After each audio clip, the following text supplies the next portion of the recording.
little bit of flap, but it was soft and welcoming. But those tits. I remember telling somebody, bragging to them, let's be honest, that no matter how much I'd had to drink before I made love to her, there was no problem climaxing because all you had to do was look at her boobies and the juices were sucked from you. We kept banging. And I, because I was an addict and I simply could not stop, kept hooking up with other girls simultaneously. She was kind of a new age hippie chick, so she accepted it. I'm going to let him do his thing. We're not each other's property. Let him go out and have his fun. I would go to events at Pi Kappa Alpha or ZBT and face fuck a girl in the mailroom and then meet her up at the end of the night at 2 a.m., have sex with her, and she'd spend the night. Or I'd travel over to the Kappa Kappa Gamma sorority house and eat her pussy in their chapter room. I'm trying to just shape up this narrative in my head. I remember it got a little serious when we were at UCLA. Her and I were really only together for about a 3-month period. But clearly something had developed, and toward the end of that, I ceased, for the most part, hooking up with other chicks. That is a fucking lie. Let me look at the list right now. So I met her with 3 months left till graduation, and there are 1, 2, 3, 4, 5, 6, 7, 8, 9, 10, 11, 12 names after her before I graduated. I was a fucking animal. I remember thinking in my own head one night that, yeah, I'm pretty much monogamous, dude. I don't even care if I hook up with other chicks. All I need is to stuff 4 girls into every month until graduation. That's monogamy, right? If you're only fucking 1 girl a week outside of your relationship. What a conscienceless weasel I really was. The last night we hung out in Westwood before I graduated, I remember her saying something like, "You're going to be down here next year, aren't you?" And I said, "No, going up to San Francisco, baby." And she said, "Well, I had fun hanging out with you." And I was sort of cold. I wasn't good at expressing my feelings because the last time I did that, I got dropped like a sack of bricks off a mountain. Wasn't going to let it happen again. That was my attitude. Steel myself against heartbreak with dishonesty and philandering. When was the next time I saw her?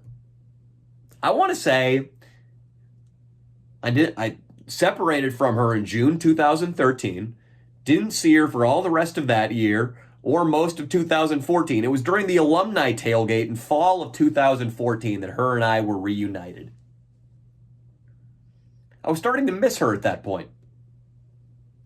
I would see on her Facebook she was hanging out with these other guys in Europe or domestically. I figured she was fucking them, and I started to get a little jealous. And after I graduated, as you guys know very well, my life sort of went to hell. In the NFL, after a guy wins a Super Bowl, he can command a pretty healthy salary the next year he plays football. $12 million for a great Super Bowl winning pass rusher. $11 million for a wide receiver like Chris Godwin, the guy who plays for the Tampa Bay Bucks who just won the Super Bowl. But if they turn down that money, say Chris Godwin says, no, 11 million, shit, give me 15 mil. You see that reception I had? Did you see that run I made against the Green Bay Packers that sealed the game away? I want 15 million fucking dollars. Pay me like Odell Beckham Jr. That was my attitude when I was at UCLA. When I was fucking 12 girls after I met Morgan and I thought that counted as monogamy. Oh shit. You want me to fuck 1 girl for the rest of my UCLA career? Give me 12 more. I'm the best there is. I had a lot of leverage. But after I graduated, and after I became a bouncer in Sacramento, and after I lived with my buddy Chris for a little bit, but then I got on his nerves and he kicked me out and I had to flee to my parents' house in Orangevale and live there, well, that leverage kind of evaporated. And the chicks I was banging got a lot uglier. The chicks I was banging, they got a lot uglier. The sentence sounded weird to me. And so I started messaging Morgan. Hey, it'd be great to see you again.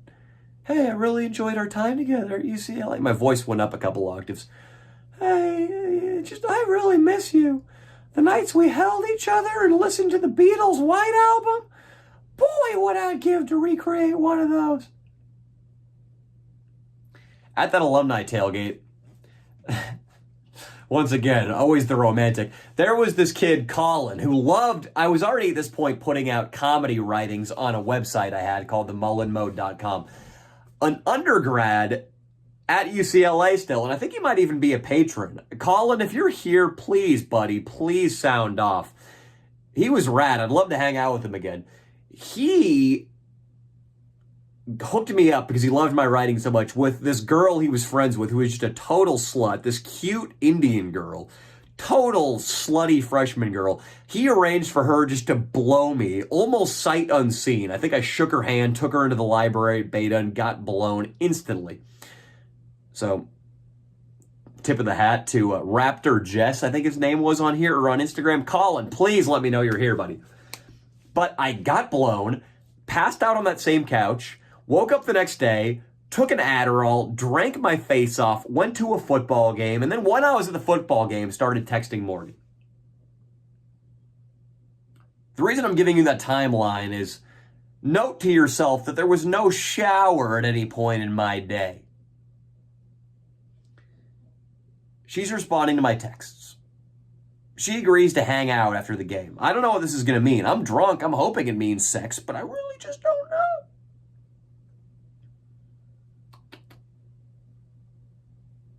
I get over there. Her roommate, Erlonda, I don't know why I remember that girl's name. I haven't fucking seen her or thought about her in a long time. She's there. And I bonded with her by playing TLC's... What's the song by TLC? Fucking, what's the TLC song? You know the TLC song. Oh, this is going to piss me off. I got to know the song. Sorry, guys. This is a great broadcast, I know, and I'm taking forever to look up a fucking... Unpretty.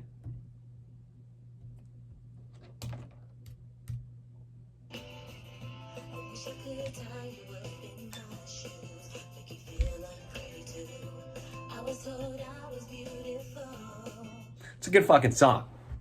We bonded over that. It broke the ice.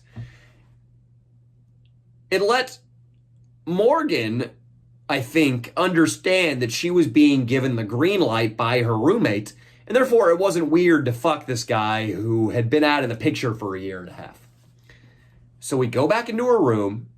She pulls out those stupendous tits, and she starts sucking my dick, which had sweat and the dried saliva of a freshman Indian girl, as well as my caked-on dried semen. It must have smelled like a shower drain in a Marine Corps barracks. That's how my penis must have smelled. But she sucked it. And to her credit, she didn't even wince. I fucked her on the floor missionary without a condom. We hadn't really ever done that before. And she wasn't even on birth control. It was some rogue stuff we were pulling off. That was in 2014. When did I see her again? I'm trying to piece this all together, my friends. I'm trying. Oh, yes. I got her over to my parents' house on my parents' cabin in Tahoe for New Year's Eve that year. This was during the alumni tailgate in fall. 3 months later, New Year's Eve, Lake Tahoe. She comes with her friend. And I fuck her again that trip. Multiple times. I was psyched she came, too. It felt like we were going to rekindle. And remember, my market value had gone way down. Instead of being Chris Godwin, who just won the Super Bowl, I was the guy who had an ACL injury and got cut from the Jacksonville Jaguars. and hit his wife in a bar dispute. That was where my market value was at now. So I was getting really pumped up that I was going to score this chick that I used to casually fuck in college. But it wasn't until January 5th that I was really hooked. January 5th, Daniel Cormier was fighting John Bones Jones for the first time. I was living in San Francisco at this point, and Morgan's family lived in Santa Cruz. She was home for Christmas break. I said, I'm going to come up to Santa Cruz and meet you. Let's watch a UFC. Let's hang out at a bar. She brought her friend, this really hot blonde girl. I must have looked pretty sweet to everybody in the bar because both these girls were fucking hot. Morgan not only had huge tits, she's fucking gorgeous. We watched the fights. I'm kissing on Morgan. Stuff's going well. But where I really shined, and this was like, you can't set up anything better than this. That dude, Jussie Smollett, or whatever his fucking name is, who tried to stage the Trump fan lynching thing, he wished he could have staged something as effective as this. But whereas his goal was to make his career relevant, my goal was to make Morgan really fucking like me again. Some dude walks down the block. This guy was drunk, he was Middle Eastern, and he was giving me a weird look. He said, hey, bro, what you fucking looking at, bro? What's your you got a problem? And I said, hey, man, well, I'm just taking these girls home. You can leave me alone. I didn't do anything to you at all. He says, what are you doing, bro? You want to be my friend? Is that why you look? He starts grabbing at my face and hair. I say, dude, if you keep touching me, I am going to put you on your fucking ass. The girls are doing the thing that girls do. Girls either do two things. If they were raised correctly, they try to get the guy out of the fight. They drag you away. It's not worth it, Daddy. Come on. Let's go. I'll buy you a beer at the next bar. This guy's a jerk. That's the actions of a girl who's raised right. The most infuriating thing a woman can do in that circumstance is get up into one of the guy's faces, usually the guy she doesn't, always the guy she doesn't know, and act like she's gonna fight him, and like that's okay to go up and challenge a guy to a fucking fight. I hate that. They act like you're a pussy because you're not gonna fight the girl. What? Come on, fucking hit me. You won't do shit. You're a little bitch. Get out of here. We will kick your ass. You weigh 115 pounds. And if I even raise my arm right now, the force of my elbow will knock you onto your asshole. I've always wanted to up elbow one of those bitches. I eat popcorn. One of the kernels is in my throat. The girls are trying to get me away. They're doing the well-bred move. I try to give the guy one more chance, but he still comes over and he's giving me a noogie on my hair. He's grabbing my face and hair. So I drop it. I lose my cool. I fake a left hook and I throw a right leg kick. Then I grab him behind his neck and behind his tricep and Osotogari him to the ground. I punch him once in the stomach. He whimpers like a dog that's been beat by a newspaper and gets up and runs away. For the rest of the night, Morgan has Looney Tunes style hearts in her eyes. Whenever I go to the bar to get